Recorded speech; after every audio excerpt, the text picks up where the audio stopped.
అందరికీ నమస్కారం. Welcome to our channel. నేను ఆదిత్య.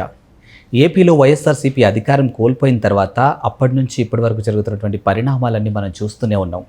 ఇదంతా ఒక ఎత్తు అయితే రానున్న సెప్టెంబర్లో మాత్రం వైసీపీకి పెద్ద సంక్షోభం అని తెలుస్తుంది. ఎందుకు అని క్షుణ్ణంగా ఆలోచిస్తే ఆ పార్టీ అధినేత సెప్టెంబర్ 3 నుంచి సెప్టెంబర్ 25 ఆ తారీఖుల వరకు ఆయన విదేశీ పర్యటనలో ఉండబోతున్నారు. మరి ఇదే క్రమంలో ఇప్పటికే ఆ పార్టీలో ఉన్నటువంటి కొంతమంది అసంతృప్తి నేతలు పార్టీని వీడబోతున్నట్లు సమాచారాలు మనం చూస్తూనే ఉన్నాం. ఇప్పటికే రాజ్యసభ ఎంపీలు ఇద్దరు ఓపెన్గా ఒక స్టేట్మెంట్ ఇవ్వడం జరిగింది. మరి ఇక రానున్న సెప్టెంబర్లో ఇద్దరు ఎమ్మెల్సీలు కూడా పోతున్నట్టు ఒక వార్త అయితే వినిపిస్తుంది. మరి ఈ అంశం గురించి మాట్లాడడానికి ప్రస్తుతానికి మనతో పాటు స్టూడియోలో ఉన్నారు ప్రముఖ పొలిటికల్ అనలిస్ట్ కేవీ ప్రసాద్ గారు. సో సార్ని అడిగి మరిన్ని విషయాలు తెలుసుకుందాం. సార్ నమస్కారం. సార్ నమస్తే అండి.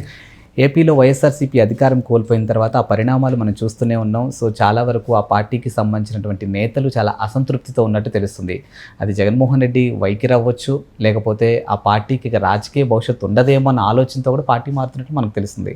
ఇక రానున్న సెప్టెంబర్లో మాత్రం ఇది చాలా సంక్షోభం అని తెలుస్తుంది. ఇప్పటికే రాజ్యసభ ఎంపీలు రాజీనామా చేసినట్టు తెలిసింది. ఇక రానున్న రోజుల్లో ఇద్దరు ఎమ్మెల్సీలు కూడా పోతున్నట్టు తెలుస్తుంది. ఆయన కనుక విదేశీ పర్యటనకి వెళ్తే మాత్రం వైఎస్ఆర్సీపీ సమాప్తం అన్న వార్తలు కూడా మనకు వినిపిస్తూ ఉన్నాయి. మరి ఇది ఏ విధంగా చూడొచ్చు అసలు? సో ఒకటి, మీరు ఇప్పుడు వెంకటరమణ ఒక ఆయన, తర్వాత బేదా మస్తానరావు, వీళ్ళు రాజ్యసభ సభ్యులు, వాళ్ళిద్దరు కూడా పార్టీ వేయడం జరిగింది. సో రెండవది ఇంకొక ఎమ్మెల్సీలు కూడా రెడీగా ఉన్నారు. సో ఇక్కడ ప్రాబ్లం ఏమొచ్చిందంటే, ఒకటి జగన్మోహన్ రెడ్డి యొక్క వైఖరి, వ్యవహార శైలి, లేకపోతే తనకి రాజకీయ అనుభవం లేమి, ఇవన్నీ కూడా ప్రధాన కారణాలు. రెండోది, ఇప్పుడు సాధారణంగా మీరు తీసుకుంటే ఏ పొలిటీషియన్ అయినా కూడా వాళ్ళు ఒకప్పుడు ఏంటంటే ఓన్లీ పాలిటిక్సే వాళ్ళ యొక్క ప్రధానమైన వృత్తి ప్రవృత్తి. సో ఇప్పుడు అలా కాదు.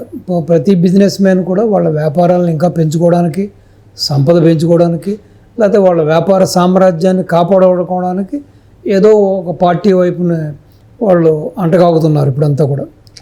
సో ఏంటంటే వాళ్ళ సామ్రాజ్యాన్ని కాపాడుకోవడం కోసం, వ్యాపారాలను కాపాడుకోవడం కోసం. సో ఆ కోవకు తీసుకుంటే ఇప్పుడు బేదా మస్తానరావు ఉంటే ఒక వ్యాపారవేత్త, అతను హ్యాచరీస్ అవి ఇవి కన్స్ట్రక్షన్ యాక్టివిటీ బిజినెస్ ఉన్నాయి. సో అతను యాక్చువల్గా అతనికి లైఫ్ ఇచ్చింది, అతనికి రాజకీయంగా అరంగేట్రం చేసింది టీడీపీలో. సో వాళ్ళ బ్రదర్ ఇప్పటికీ కూడా బేదా రవీంద్ర అప్పటికే ఆయన టీడీపీలోనే కొనసాగుతున్నాడు.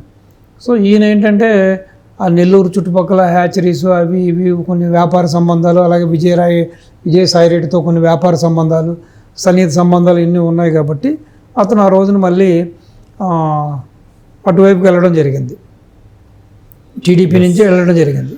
ఇప్పుడు మళ్ళీ బహుశా నాకు తెలిసి ఏంటంటే ఈ వ్యాపారాలు కాపాడుకోవడం కోసమో, ఈ వ్యాపారాలు మరి రక్షించుకోవడం కోసమో, లేకపోతే వాళ్ళ మనుగడ కోసమో ఎందుకో తెలియదు కానీ సో మళ్ళీ ఇటువైపు వస్తున్నారు. సో ఏదైనా ఇక్కడ పూర్తిగా ఏంటంటే మనం ఒకటి జగన్మోహన్ రెడ్డి యొక్క అనుభవ రాహిత్యం. సో అతను ఇంకా ఈ పార్టీ ఏదో తండ్రి పేరు చెప్పి, తండ్రి ఏదో 4 మంచి స్కీములు చేశాడు కాబట్టి కొడుకు ఇంకా 10 స్కీములు చేస్తాడని చెప్పి ప్రజలు కూడా ఈ అగ్గులు ఆలింగనాలకి, ఈ మాయమాటలకి ఓట్లు వేయడం జరిగింది, అధికారం ఇవ్వడం జరిగింది. సో తర్వాత జరిగిన 5 ఏళ్ల పరిణామం మనం చూసాం. సో రాష్ట్రాన్ని ఏ విధంగా బస్టు పట్టించాడు, రాష్ట్రాన్ని ఏ విధంగా నాశనం చేశాడు, సో వ్యవస్థలన్నింటినీ ఎలా చేశాడు, ఇటు పోలీసులు కానీ, ఇటు ఐఏఎస్లు కానీ, ఐపీఎస్లు కానీ చూసారు. ఈ మధ్య ఆ డాక్టర్ జత్వానీ ఉదంతం కానీ ఇలాంటి కోకొలలు సో ఏ విధంగా దిగజార్చేసాడో మనం చూసాం.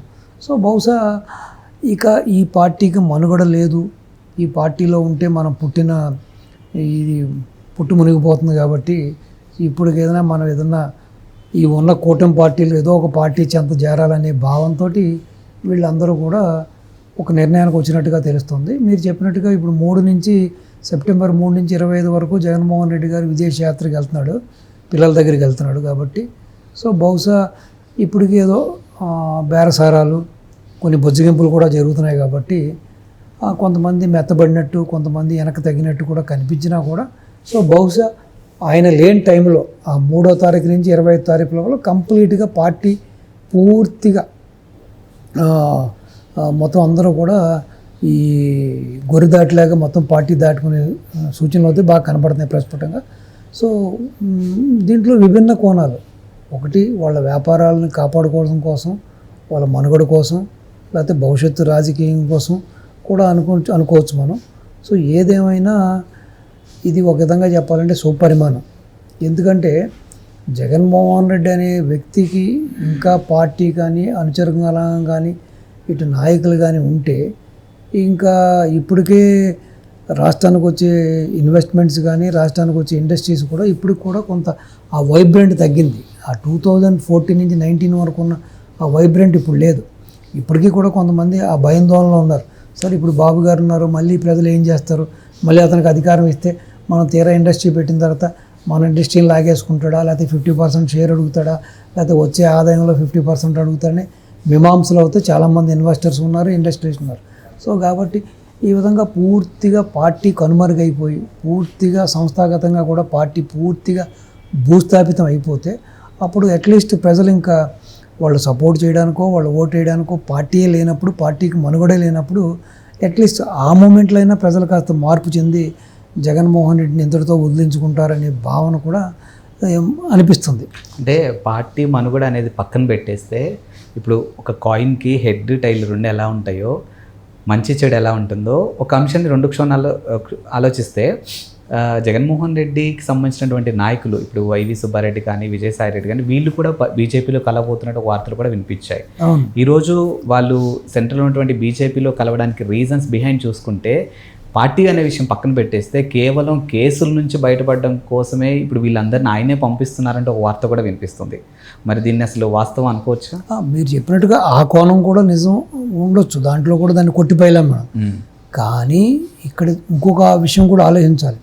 మీరు ఒక సూర్యుడు అని ఒక అతను ఉండేవాడు, ఎవరు రాజశేఖర రెడ్డి గారి దగ్గర, తెల్ల జుట్టు ఆయన ఒక ఆయన పొద్దున్న లేగిస్తే ఆయనకి మెడిసిన్స్ కానీ ఫుడ్ కానీ మళ్ళీ రాత్రి పడుకునే ముందు 2 పెగ్గల మందు కానీ సో అన్నీ సమస్తమే సూర్యుడే అన్నీ చూసుకునేవాడు. సో అటువంటిది సూర్యుడికి ఆయనకి చాలా అటాచ్మెంట్ ఉండేది. సో ఎవరైనా సరే పెద్ద పెద్ద నాయకులు కూడా కలవాలంటే సూర్యుడిని ప్రసన్నం చేసుకున్న తర్వాత కలిశారు. ఆ విధంగా సూర్యుడు బాగానే డబ్బులు దండుకున్నాడు, బాగానే సంపాదించుకున్నాడు. అటువంటి సూర్యుడికి ఇటువంటి రాజకీయ నేపథ్యము రాజకీయ బ్యాకప్ లేక రాజశేఖర రెడ్డి గారు మరణించిన తర్వాత ఆ సూర్యుడిని కూడా లేపుకొచ్చి వాడిని కొట్టి వాడి ఆస్తులన్నీ లాగేసుకున్నాడని చెప్పి కూడా జగన్మోహన్ రెడ్డి చెబుతారు. సో బహుశా కేసుల నుంచి బయటపడడానికి జగన్మోహన్ రెడ్డి పంపిస్తున్నాడు అన్నది ఎంత నిజమో, లేదు మనం జగన్మోహన్ రెడ్డిని అడ్డం పెట్టుకుని ఇన్ని వేల కోట్లు సంపాదించుకున్నాం కాబట్టి ఈ ఆస్తులు కాపాడుకోవాలి, మళ్ళీ జగన్మోహన్ రెడ్డి మనల్ని బెదిరించో అదిరించో మళ్ళీ ఈ ఆస్తులన్నీ దొబ్బేయకుండా ఉండాలంటే మనం ఏదో ఒక పార్టీకి షెల్టర్ తీసుకుని అది బీజేపీయో టీడీపీయో జనసేనకు వెళ్తే సో మనం అట్లీస్ట్ ఇతని దగ్గర నుంచి మనం కొంచెం మన ఆస్తులకి మనకి రక్షణ ఉంటుందని భావన కూడా చాలా మందిలో ఉంది. అది నిజం కూడా. మీరు చెప్పినట్టుగా కేసుల నుంచి బయటపడడానికి ఏ విధంగా జగన్మోహన్ రెడ్డి పంపిస్తున్నాడనో లేకపోతే వాళ్ళు వెళ్తున్నారు అనేది ఎంత నిజమో ఇది కూడా అంతే నిజం. ఎందుకంటే అంతకు ముందు కొంతమంది రాజకీయ నాయకులు రాజశేఖర రెడ్డి టైంలో ఉన్నవాళ్ళు సో రాజశేఖర రెడ్డిలో సంపాదించుకున్న వాళ్ళని ఏ విధంగా జగన్మోహన్ రెడ్డిని వాళ్ళని బెదిరించి అదిరించి వాళ్ళ ఆస్తులు లాగేసుకున్నాడో అటువంటి యొక్క సిచ్యువేషన్ రాకుండా ఉండడం కోసం కూడా మీరు చెప్పినట్టుగా ఈ సుబ్బారెడ్డి అయినా లేకపోతే ఈ సాయిరెడ్డి అయినా ఇంకొక ఎక్స్ అయినా వై అయినా కూడా సో బహుశా అది కూడా ఒక ప్రధాన కారణం అయి ఉండొచ్చు. సో రెండవది రాజకీయంగా ఇక్కడ మనుగడ లేదు, ఇంకా ఇక్కడ ఉంటే మనం ఇక్కడ మనుగడ ఉండదు, సో కాబట్టి మనకు ప్రత్యామ్నాయం కావాలని చెప్పి భావనతో వెళ్ళేవాళ్ళు కొంతమంది ఉన్నారు.